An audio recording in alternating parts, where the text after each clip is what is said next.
Ça y est, c'est fini, tu n'utiliseras plus jamais Google pour faire ton shopping sur Internet. Tu utiliseras quoi? Évidemment, l'IA. Je t'explique. En gros, OpenAI a annoncé pas mal de nouveautés concernant ChatGPT Search, c'est-à-dire le ChatGPT connecté à Internet, capable de faire des recherches sur Internet. Pour ceux qui ont regardé mes précédentes vidéos, vous savez que ChatGPT Search a explosé Google ces derniers mois. En un temps record, on parle de plusieurs centaines de millions d'utilisateurs et 1 milliard de recherches hebdomadaires dans le monde. OpenAI attaque Google sur tous les plans et on attaque maintenant le plan du shopping. Est-ce que vous verriez faire votre étude de marché de shopping via ChatGPT uniquement et non plus via Google comme traditionnellement? Vous seriez prêt à le faire? On est le 19 mai aujourd'hui à l'heure où je tourne la vidéo et d'ici quelques jours vous pourrez demander à ChatGPT des choses comme ceci. Quel est le meilleur ordinateur portable en 2025 si je suis monteur vidéo? Trouve-moi les meilleures offres en promo sur les dernières Nike. Ou encore, ma cafetière est en panne, est-ce que tu pourrais me trouver un modèle autour de 80-100 euros? Une fois que vous avez posé ces questions, qu'est-ce qui se passe? Vous avez une expérience shopping dédiée. Vous avez les produits présentés dans des vignettes, des comparatifs de prix et même des recommandations de ChatGPT évidemment concernant vos besoins spécifiques. Et le truc en plus que Google n'a pas évidemment, c'est qu'on peut lui poser des questions en live et il va vous répondre en live, contrairement à Google évidemment. Je vous ai dit c'est dur pour Google en ce moment, hein.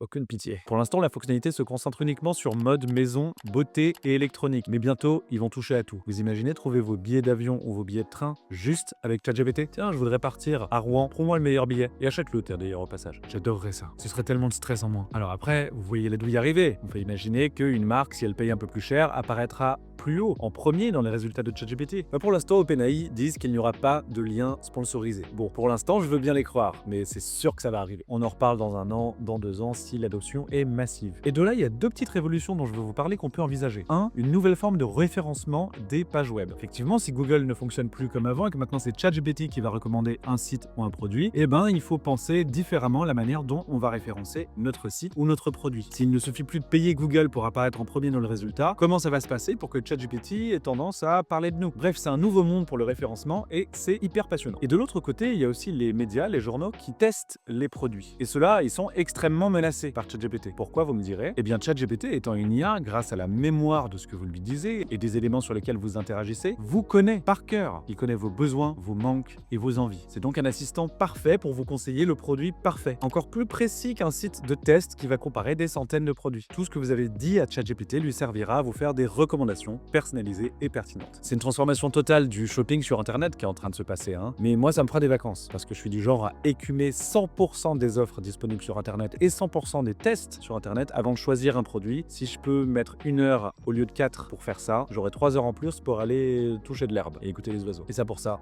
merci l'IA. Si tu veux pas rester sur la touche à propos de l'IA et du monde qui bouge à 1000 à l'heure, tu connais, tu t'abonnes, on a plein de choses à se dire. Gros bisous.